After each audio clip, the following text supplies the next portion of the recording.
Hello, my name's Adrian Goldberg. Welcome to the latest episode of the Celtic Boys Club Scandal podcast. This time, Michelle Gray gives her response to the Scottish Football Association's report into historic child sex abuse in the sport, otherwise known as the Independent Review. Michelle is the sister of Andrew Gray, who was abused by former Celtic Boys Club coach Jim Torbett, who has been convicted twice for offences against young players, first in 1998 and again in 2018. Andrew lost his life in a tragic accident in Australia in 2017, where he'd gone to visit his childhood friend Ian Kerr. This after the Scottish FA had cut off psychological support to him, which they had offered when Andrew first disclosed his abuse just a few months earlier. The review is about Scottish football as a whole, not just Celtic. It makes 95 recommendations to improve safeguarding and protect young players in the future, measures which have been broadly welcomed. But from the point of view of this podcast, it has a couple of troubling aspects. In respect of victims like Andrew, who is referred to as Y in the review, and Torbett, who is referred to as C, it says, and I'm quoting here, "It is possible that a number of people in Scottish football may have had some suspicion regarding Torbett's alleged activities at the time, including former managers at Celtic Boys Club, a former senior manager and a former board member at Celtic FC at the time, and a group of young players at Celtic Boys Club of unknown number." The review concludes that when the first suspicions arose as a result of allegations, some appropriate action was taken by Celtic Boys Club.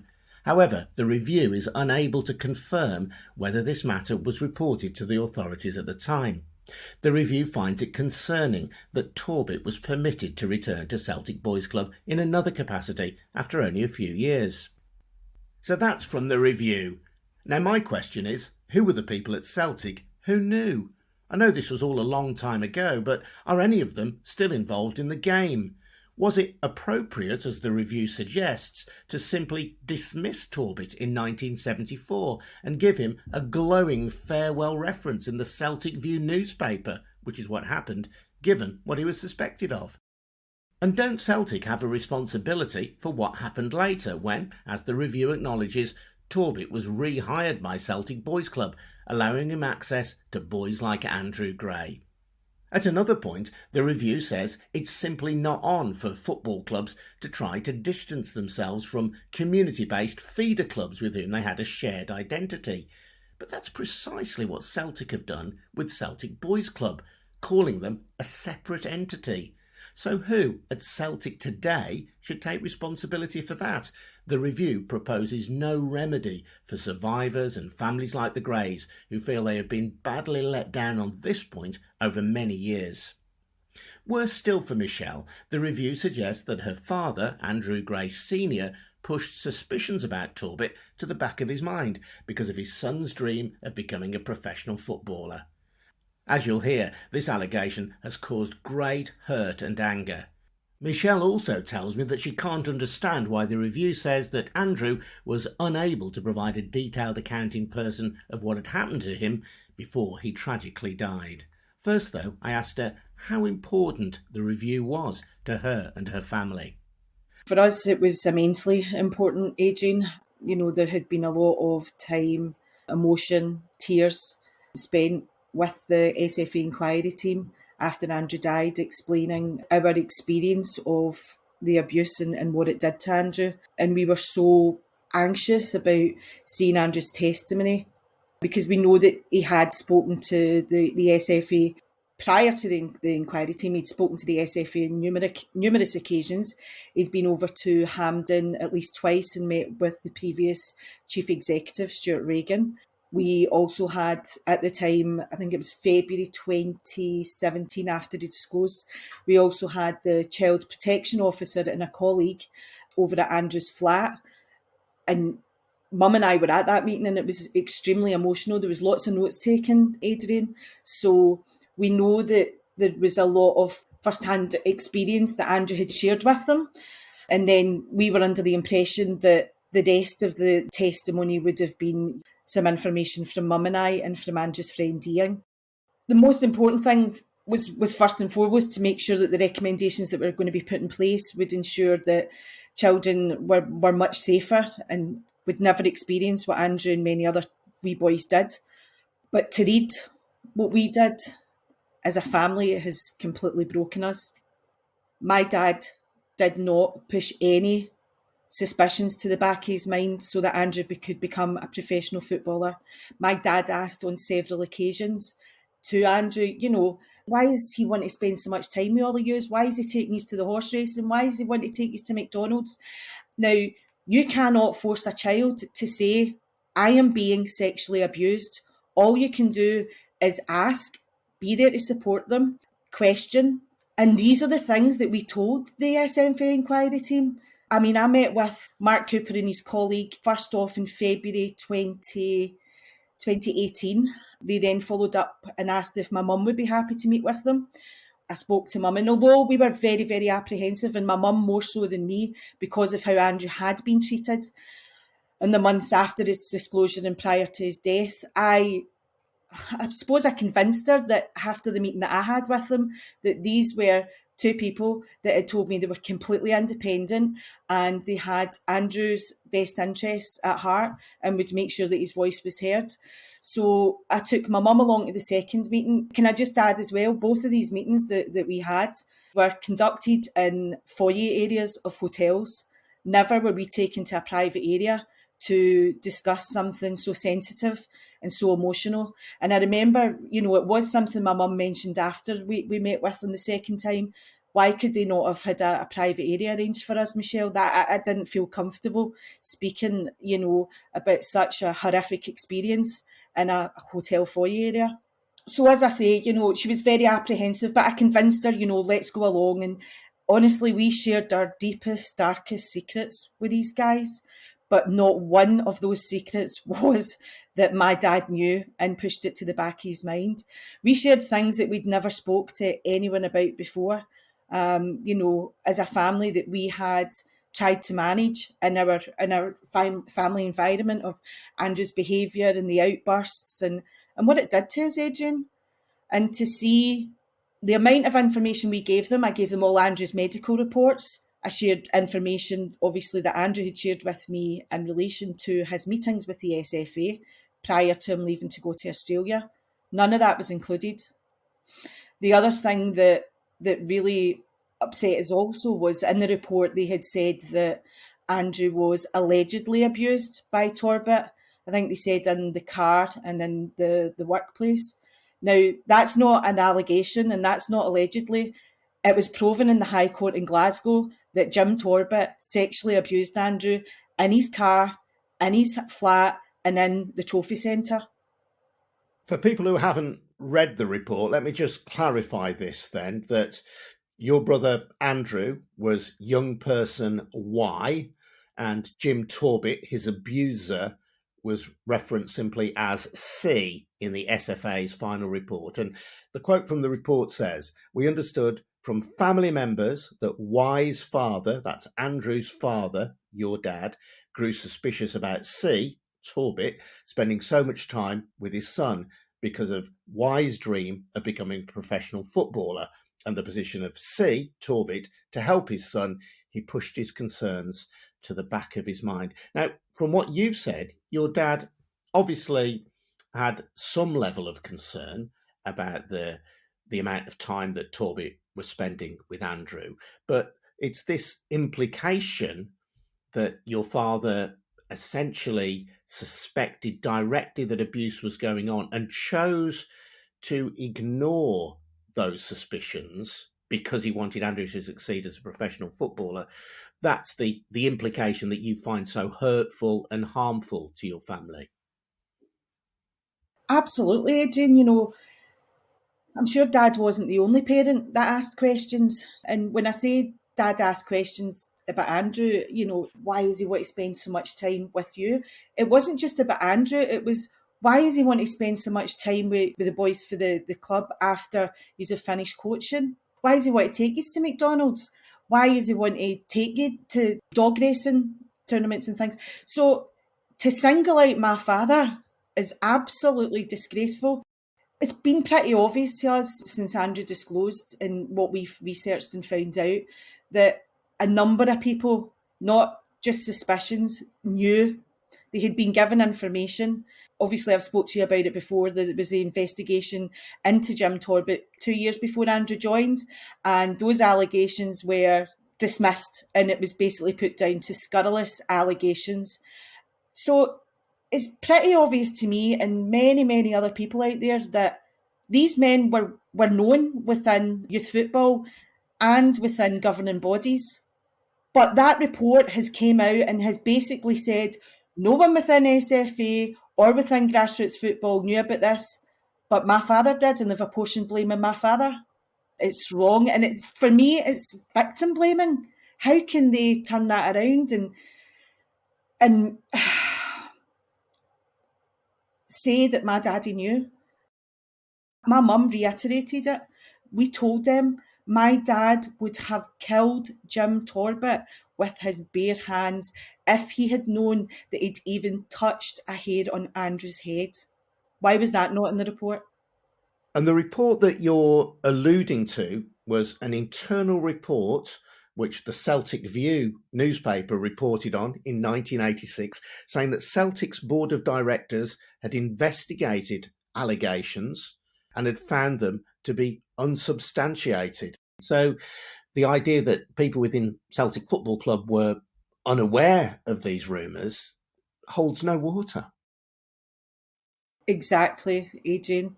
I honestly can't put into words how devastated and abandoned Mum and I feel, having been through what we went through. What was the point in us having spent the time that we did, and the other victims and survivors? I mean, I've spoken to some of them, and they feel exactly the same as us. It's a complete whitewash.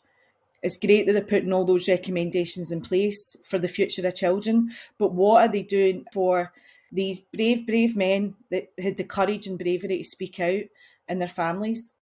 I don't know if I told you, but we were under the impression that the report wouldn't be published for another good few months.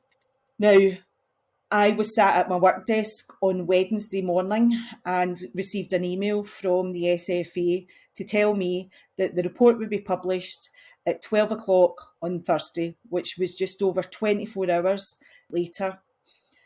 We were told that we had to log on to the Scottish FA website to read it, and I was offered if I wanted a copy of it, a hard copy, to get in touch with them, and they'd make sure that a hard copy was sent out to me after it had been publicised. Not just me, sorry, Mum and I. Now, the question is, and I did ask it at some point along this horrific journey that we've been on, when will we get to see Andrew's testimony? I'm sure there was a point in this where I was told we'll get to see it before it was published. Fact of the matter is, Adrian, I nor my mother nor any other victim, survivor, family member got to see anything within that report before it was put out there for the world to see. Now, if the SFA inquiry team had come to us and say, okay, this is what we have taken from the meetings, would you say this is a correct picture, an accurate picture on what happened to Andrew and your family? Under no circumstances would we have allowed what they printed to go out there. Under no circumstances. I'll go back to it again and say, Mum and I expressed our absolute disgust in how Andrew was treated by the SFA after his disclosure. Initially, as I say, he was over at Hampden and they offered him counselling, and he was 3 sessions into that counselling, and it was May 2017, and they said to him at that point that they were really sorry, but they couldn't continue. It wasn't just counselling, I think it was psychotherapists that they had to withdraw it because they didn't have the funding. Now, that was Andrew attempted to take his life after that because he felt completely abandoned by it. He was still doing statements with police at that point, so he knew that he had to kind of carry on with that part of it. And obviously it was after when he finished doing the statements that he did to police in end of June, July time, that we agreed that he was getting no help here whatsoever, and we had to get him over to Australia, where Ian was going to look after him. And Andrew wanted to go as well. But I can't emphasise, and we emphasised this to the SFA inquiry team as well, if the help had been put in place for Andrew, and if they had followed through with what they said, Andrew would never have been in Australia. Andrew would have been here getting the love and support from his family that he got anyway, but he would also have had the professional help that he needed to get through the statement side of things, to just the absolute horror of what he'd locked away for nearly 40 years, being able to speak about it again. But nobody was interested in helping him. Ian, we should point out, is his childhood friend who Andrew visited and where he sadly died through a tragic accident when he was over in Australia.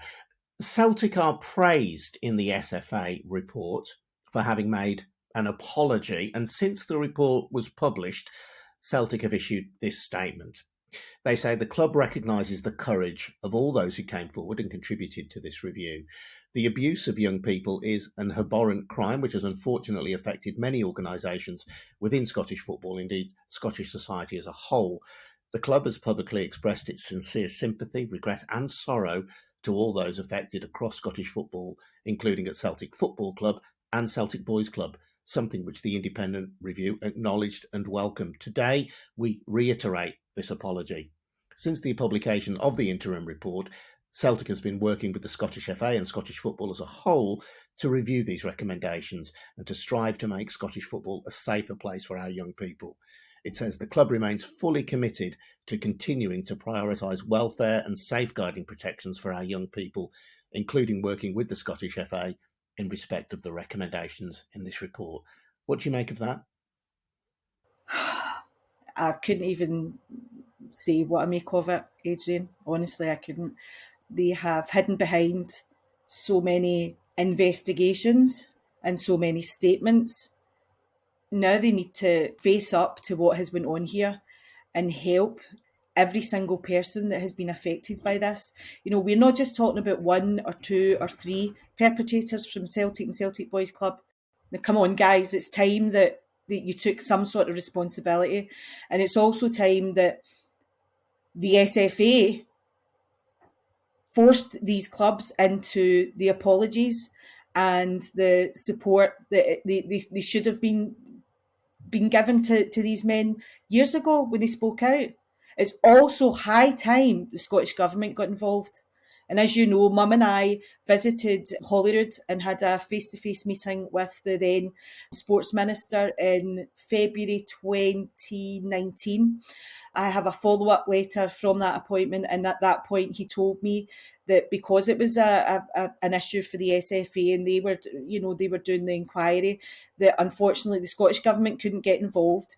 However, once the final publication of the report was put out there, then they'd be more than happy to speak to us about it, engage with us about it. And most importantly, that Humza Yousaf, who is and was then the Justice Secretary, would be happy to discuss it with me. Now, I don't think that this is something that a sports minister for Scotland should be commenting or discussing. And that was the case here in Scotland this week at Holyrood. It was a sports minister that was asked for her thoughts on the SFA report. This is a justice matter, not a sports matter. So it's high time that these three organisations and the other clubs, I have to emphasise that, and the other clubs involved here in Scotland, to do what's right, because it's long overdue.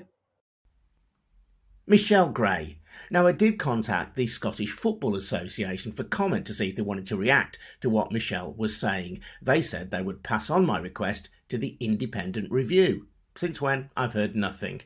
They've told other journalists they maintain the report was an accurate reflection of their discussions. Ian Kerr, Andrew Gray's boyhood friend in Australia, who also gave evidence to the independent review, has backed up Michelle's account.